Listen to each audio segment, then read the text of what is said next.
Hi everybody, welcome back to sharoncullenart. Today is another sketchbook tour or flip through or whatever they call them here on YouTube these days.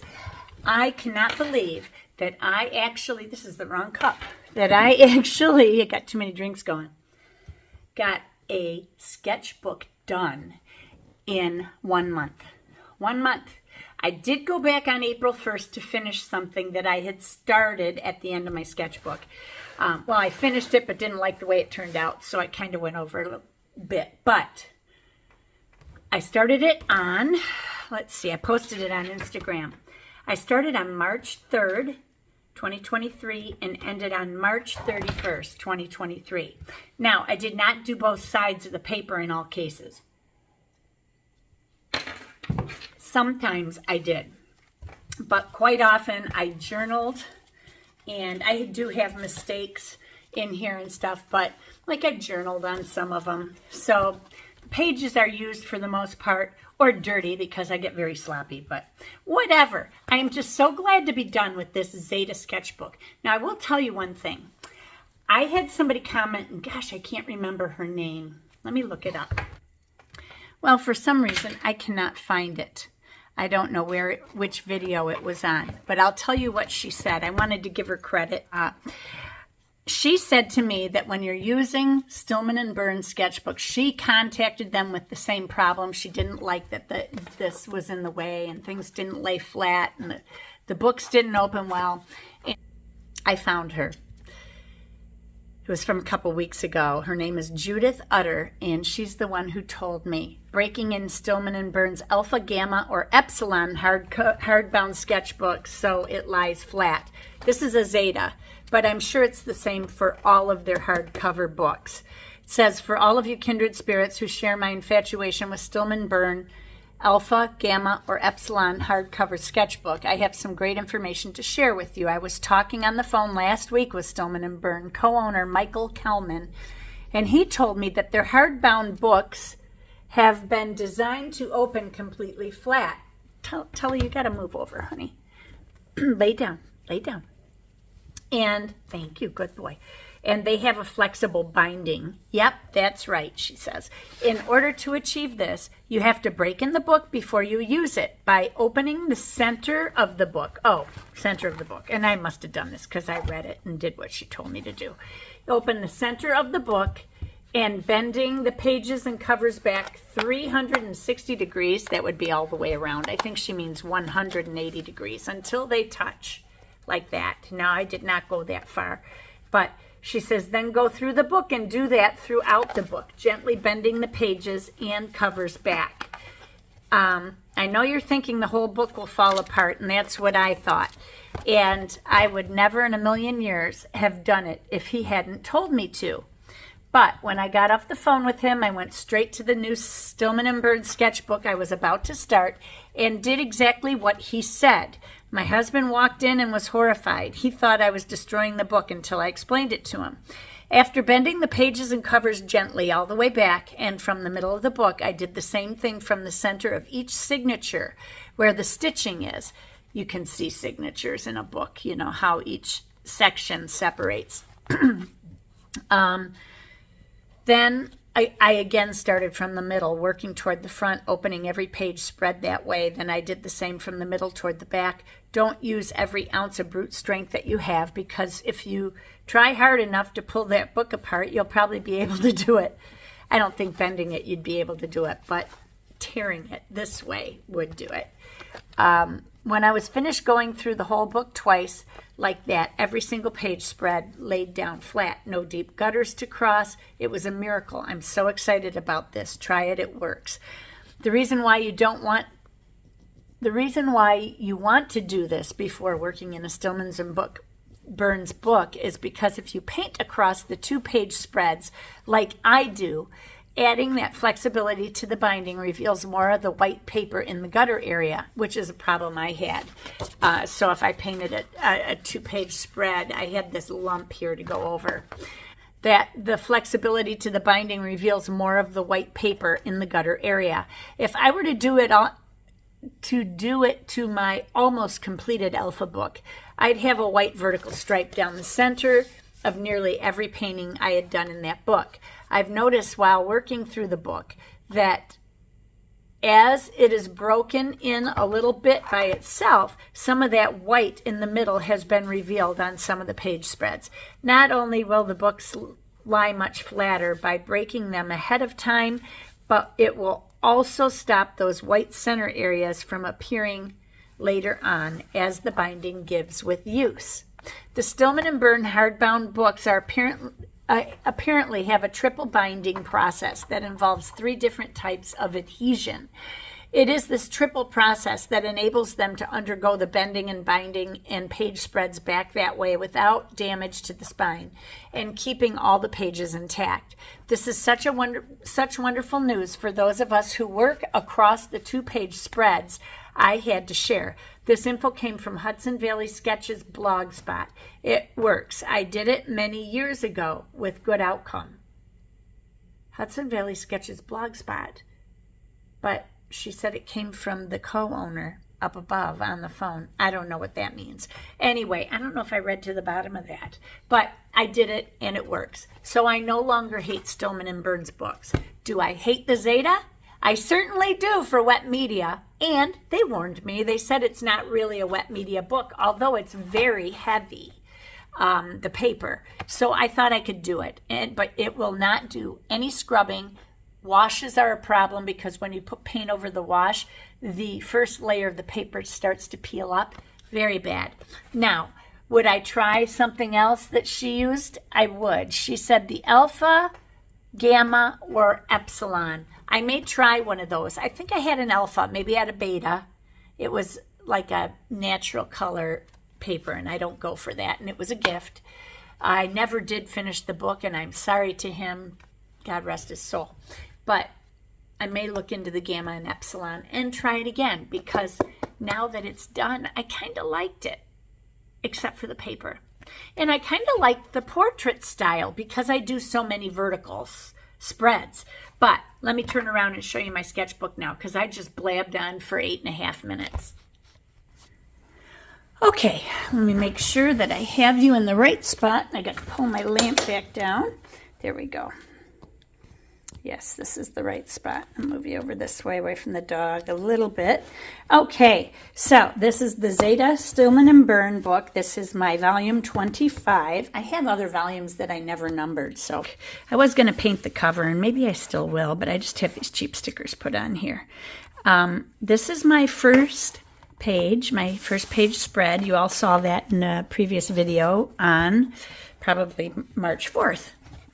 I did this. This was Frodo's house, or the Baggins house from Lord of the Rings, or the Hobbits, whatever.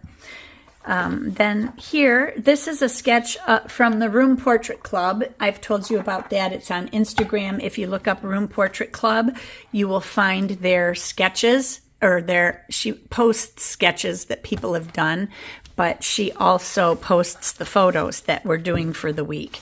And I don't always do it, but sometimes I do.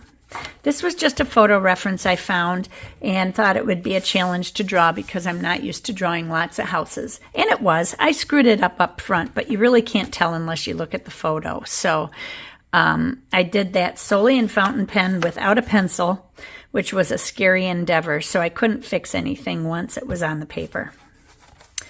Then over here, these are my Neocolor 2 crayons, just some of them. I just put them out to see how they'd work on the paper, and they actually worked very well on the paper. This is done in gouache. This was from Photo Reference also. I said, well, yuck. I think I rushed, need to slow down. And my colors were a little heavy in spots and then not dark enough in others. So I was getting there, but it wasn't quite right.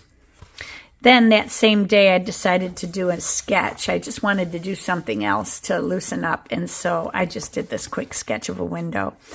And, you know, it isn't great, but it was just something to do. Then on the 7th, which was Diesel's birthday and also my daughter-in-law's birthday, I painted this. And I really like how this turned out. It was done in watercolor and fountain pen. I think it was done in a brown fountain pen also. Yeah, looks like it. So that's that. That was a hard day for me. Then I got these acrylic paint pens. I was going to look for Pasco pens. Let me just show you guys. I got to show you these. These are called Tooli-Art acrylic paint pens. They had 5-star reviews on Amazon. So I thought, well, I needed some. So I wanted some. So I thought I'd buy them. They were very inexpensive, and you get something like 20. How many? They don't tell you how many colors you get, but you get 2, 3, 4, 5, 6, 7, 28 colors, which is pretty impressive. And they have a nice fine tip. I'll just grab one. We'll grab the orange. I got a little shaker in there. And then nice fine tip. Very nice, very smooth, easy to work with. They don't skip. They're really nice. So I'll try to remember to put a link in the description for you if you guys are interested in any of those. They're good for finishing things, especially like on gouache paintings and stuff. You can do fine work with that if you don't want to use a brush, and it fits just well. Okay, just as well. This was another photo reference I did in gouache. I really enjoyed this, but I was struggling with leaf greens and changing the greens, as well as getting the definition of the leaves. So after a few days of this, I decided to start doing some workshops with a gouache artist, and she really helped a lot. I used Daniel Smith for the first time, gouache in a painting. I had tested it out, but this was the first time I had worked with it in a painting. I said it worked fine, but dried very quickly and didn't seem quite as opaque. I need to compare against others. I used ultramarine blue, Hansa yellow medium, yellow ochre, and burnt sienna with titanium white. And then I did use a little G's Finest black just in these areas, but that was about it. Probably down here a little bit. Although I could have just mixed that brown with these. That's probably what I did. So that was that one. That was a lot of fun, but still my leaf shapes were not right. This was an unfinished painting. I started to do it and I never finished it. I wanted to go back to it, and maybe I will at some point, but probably not. This was a rusted corrugated metal wall. Then there was a wall coming down of like a beige concrete, and then it looked like ceramic tile here with a broken tile, and then plants down in a garden, and I never finished them. I don't know why. I think I was getting frustrated. So here's when I started working on these studies and worked with Ruth Wilshaw is her name. It says, this is a study done after watching, a Domestica class. This was Maddie Belwar. I love her artwork. I really struggled with the path. I need to work on that, the light on the path. The large tree I used an angle flat for the leaves, and said I decided to go back and use a bit of Caran d'Ache Neocolor 2 crayons. I had heard about it by Maddie on Domestica, so I tried it, just this purple area and then these green leaves. I did not wet them to see what would happen. I wonder if they would just get transparent and disappear. No, they really don't. Maybe I can fix that. Huh. That's interesting. So, same down here. Get a smoother finish to the leaves. Anyway, now that I've wet it, I got to pause and dry it so I can turn the page. Okay. And then this was Ruth Wilshaw. This was something that she had done some fantasy work on. And so I've been trying to work with plant life and getting leaves in on gouache, with gouache, and changing the greens so that they can be seen in their extra layers like this. And it was getting a little better, but still I was struggling. So I continued on with some of her classes. This was just a picture I saw of her, so I decided to play around, and that was a mess. And I wrote, I can't use this paper for this type of painting. It just falls apart. I can't get paint to move. Time to change books. So I did go to my mixed media book by Etcher, And I started doing some of the classes with Ruth Wilshaw in this etcher book because, oh, this was one of them. There's a few things in here that I did with her. These two things, working on leaves, this, working with color and changing color and greens. This was a mess. I did this one. So there's a few of them, and I just started working on some studies with her. And mixing some greens. This was a mess. I know what it means, but sometime I'm going to make a nice green chart that I can just hang up for my gouache studies and paintings. And then here, I painted my page black, and I was working on plant structures with her and just getting used to the brushes and how the brushes worked and making the different leaves. And this was really helpful for me. And this was a mess, something I hurried to do and did an awful job, so I stopped. Then this is one of her studies, classes that I did. It says I used burnt sienna, Prussian blue, primary yellow, and white. So there were just the three primaries, or similar, burnt sienna, Prussian blue, and primary yellow. That was it, and then white. I painted this in my house using the Hemi type gouache. I ordered some Winsor & Newton colors, but I'm still waiting on one of them to arrive, I believe. It says, I'm trying to use this book up quickly. I don't care for this paper for wet media, even with its heavy weight, 120-pound-ish pages. It can't handle wet media washes without paper pilling and tearing. I'm not sure I'd buy this again unless I was using only pens, pencils, or light washes, very light, over a sketch to add a little life to it. It's finally laying flat. At least the pages open flat for painting, but the spine is still in the way. Now it isn't. The spine actually laid flat, so that was good after I did that trick that Judith mentioned. Okay, and here's another one that I did. Now on this one, I wasn't real pleased. I liked everything about it except the colors that I used in here, and also the light should have been coming in this way. I have it coming down this way, but I needed the bright light to be coming through the trees and streaking across the path and widening out here. And I didn't quite master that. And I needed to brighten it up like this color almost, maybe even a little whiter, in order to give that burst of light in the darkness. Oh, and then I wrote on here, Pat and I went out to watch the Northern Lights. That was on March 23rd. We were on the edge of the viewing area, and we're at a KP6. It was awesome, but that's the forecast thing. But we had Tully in the car, and it was 28 degrees, wind out of the north, which is off of the lake, which made it very cold. When we first went out, we found a parking lot at the beach, and beaches were full. It was like summertime, you guys. It was just full, the parking lots. It was dark out. It was, the wind chill was probably 10 degrees or so.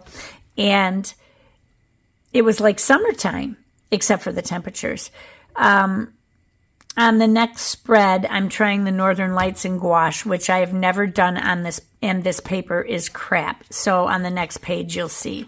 On this one, it's a dappled light study that I did with Ruth Wilshaw. Still working on greens. I'm beginning to improve, but I'm waiting on a few colors to arrive. Okay, and then I use primary yellow, Payne's gray. Oh, I didn't have Payne's gray, so I used some black Prussian blue, my red and my yellow. And that was pretty much it, and got me the greens that I needed and everything. So, in order to get the Payne's gray, I just put the black and the blue together with a little bit of white, and there I had Payne's gray, pretty much. So, this is the one that I ruined of the Northern Lights. I just stopped in the middle of the sketch, which I say don't do it, go to the finish line, but excuse me, I needed a drink of my cold coffee. But in this case, I couldn't because it was already starting to pill and it was driving me crazy. I said I knew this wasn't going to work, so I didn't even finish it. gouache doesn't spread on this paper, I'll do this again in watercolor paper because I need the gouache to move. And of course, gouache doesn't move like watercolor moves. Its consistency is different. The pigment is stronger, so it's harder to move across the paper, but it won't move on this at all. It's like a hot press paper. It's perfectly smooth. Then this was something I posted on Instagram on the 24th.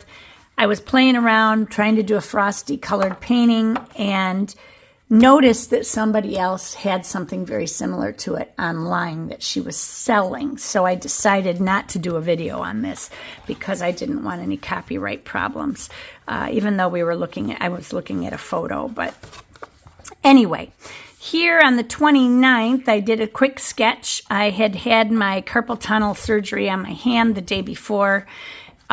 So I was hurting a little bit, but I wanted to get back into the studio and couldn't, so I did the sketch at home of these tulips. And I'm going to do more of these sketches. If you really want sketches like this with flowers in my style, so I can show you how I do them, then just let me know down below if that's something you would be interested in, and I can do that. Here I was trying to do some people. I did not follow the rules of 8 heads high. This guy had a little skinny head that was going to get sucked down into his body. This leg was too short, needed to be longer. This person was not supposed to be a child, but she's childlike. Her shoulders are off. The hip width is off. The leg length is too short, so she looks like a kid. This, I really liked the way it turned out, except, again, the legs were off, and this arm was too short. This one was supposed to be going forward. I needed more arm to show there that her arm was going forward. You can't tell, so I really need to work on all of that.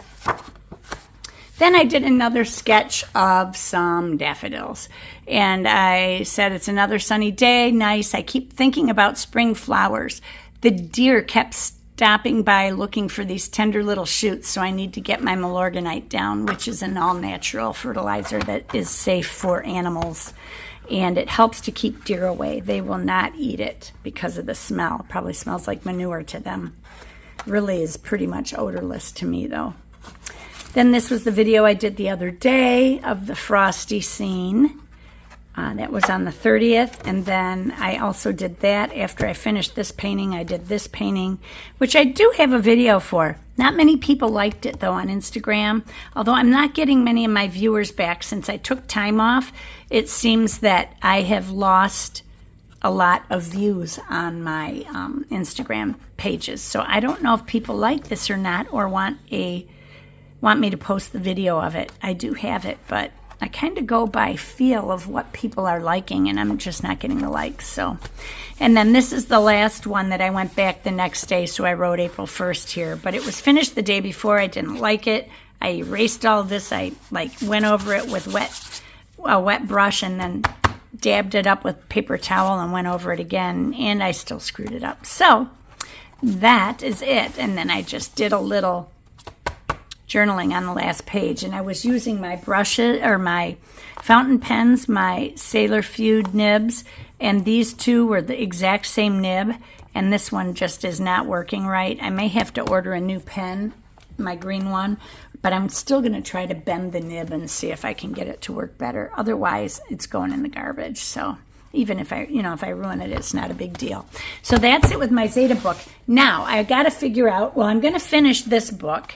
I've got, let's see here, I've got this much left to finish this book. Not very much. Let's see. 1, 2, 12, 13, maybe 13 spreads left, so 26 pages if I do both sides. And I may paint this because it's so, these white covers get so dirty, but so many people paint them, so I might just paint it. In fact, maybe I should paint it today. That would be something fun to do. Paint over it, make it pretty, and then that way I can enjoy the rest of the book. I think I'll do that. Maybe I'll do a video on it. And then after that, I'm not sure if I'm going to go back to my perfect sketchbook or if I'm going to do my Hana Mule. Perfect sketchbook I've already opened. on my previous video that I'm just getting rid of. But these come with so much packaging. They talk about being vegan, but boy, their packaging is way over the top. They cover this in plastic. They got this paper over it. Then they cover this in plastic. Then they slip it in a white sleeve that closes, which is cardboard. Then it goes in a black sleeve, which is tied down with a rubber band-like thing. And then there's plastic over that. So it's like, it's crazy overdone. They could decrease their packaging by a lot and probably sell these books cheaper. Hopefully they will. They tout recycling and that they're vegan, but then they over-packaged. So I'm not sure if I'm going to go back to this book. This is the big one, the 8.5 by 11, or the Hahnemühle. This Hahnemühle is actually just a little bit bigger than the other one. And I can use this one. I'm not sure if I'm going to like it because they're very thin pages. So I'm not sure what I'm going to do with it yet. But this book was given to me by accident. A scammer tried to get some art supplies from them and was successful, except that she had everything sent to my address. So I got a whole box full of Hahnemühle stuff, and I contacted them, but they never responded. So I don't know what happened. But anyway, I'm going to finish this. Let me know which book you want me to go work on next. And then I will do the book review of this one. And I'm going to get back to watercolor sketching, but I think I'm going to paint the cover of this first. So that's it for my sketchbook. If you have a request on a certain sketchbook you'd like me to use next, then let me know down below. Also, if you have ideas for paintings you want me to do online or other tutorials you'd like done, I am going through those and I am doing those. Somebody wants me to do a granulating paint only painting, and I'm going to try that. I've never done granulating only, so we'll see. I have a lot of granulating colors. And also I'm going to paint the cover of this. That'll be on there. Going to get back to doing some watercolor sketches after I'm done painting this. I'll probably switch back to watercolor for a little bit. And yeah, we'll see how it goes. So everybody remember, be courageous, paint with wild abandon. Don't be afraid of those sketchbooks. And most of all, be kind to each other. Take care. God bless you. I will see you soon.